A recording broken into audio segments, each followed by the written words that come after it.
ঈদুল আজহায় কোরবানির জন্য মরুর প্রাণী দুম্বার খামার করে পশুর বাজারে সাড়া ফেলেছেন হৃদরোগে আক্রান্ত কাজল। হৃদরোগে আক্রান্ত হওয়ার পরে ভারী কাজ করতে পারেন না তিনি, কিন্তু নিজের বেকারত্ব ঘোচাতে ৩ বছর আগে মধ্যপ্রাচ্য প্রবাসী ছোট ভাইয়ের সহযোগিতায় নিজ বাড়িতে গড়ে তুলেছেন দুম্বার খামার। ১২ লাখ টাকা খরচ করে ৮টি দুম্বা দিয়ে খামারের শুরু হলেও এখন সেই সংখ্যাটি ২৭। সেই দুম্বাগুলো এবছর কোরবানির ঈদে বিক্রি করবেন কাজল। কোরবানির জন্য দুম্বা কিনতে নীলফামারীর সৈয়দপুরের বোতলাগাড়ি ইউনিয়নে কাজলের খামারে যাচ্ছে অনেকেই। দেশের অন্যত্র দুম্বা বেচাকেনা হলেও নীলফামারীতে দুম্বা বেচাকেনার কোনো ঘটনা এর আগে শোনা যায়নি।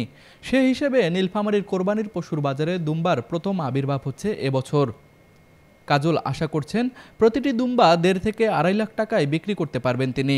আমার ভাই আমাকে ২টা দুম্বা পাঠিয়ে দিল, এখান থেকে ক্রয় করে 2টা দিয়ে শুরু করার পর দেখতেছি ওরা খুব কম খায়, ওরা ছাগলের মতো খায় এবং একটা গরুর খাবার 10টা দুম্বা খায়।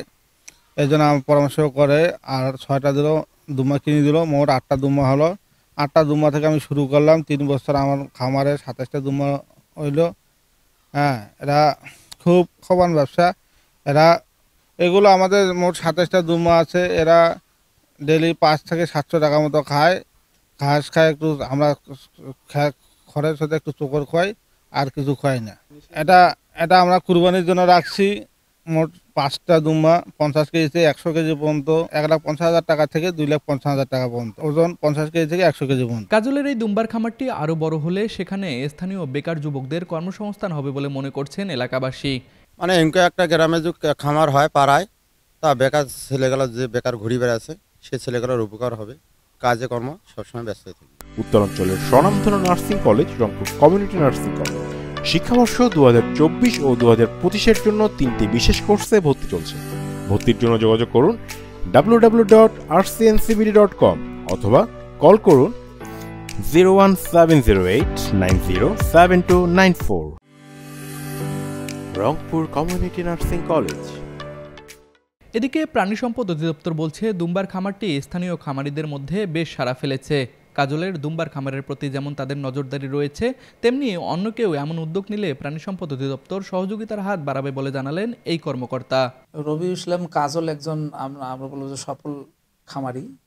সে 2022 সাল থেকে দুম্বা চাষ শুরু করে, 2টা দিয়ে শুরু হয়। এটি একটি মূলত ভেড়া জাতীয় মরুভূমির প্রাণী এবং এটার রোগবালাই একেবারে নাই বললেই চলে। তারপরেও আমরা প্রাণী সম্পদ বিভাগের পক্ষ থেকে আমরা সার্বক্ষণিক নজরদারিতে রাখতেছি যাতে কোনো রকম কোনো রোগ বালাই বা কোনো সমস্যা হচ্ছে কি না।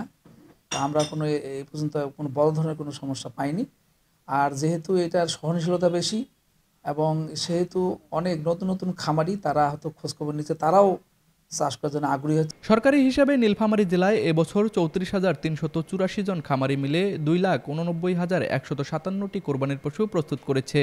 অপরদিকে জেলায় কোরবানি পশুর চাহিদা রয়েছে 2,23,166টি। নীলফামারী প্রতিনিধি তাহিরুল ইসলামের পাঠানো তথ্যচিত্রে তুষার আচার্য, ডেস্ক রিপোর্ট, RCTV।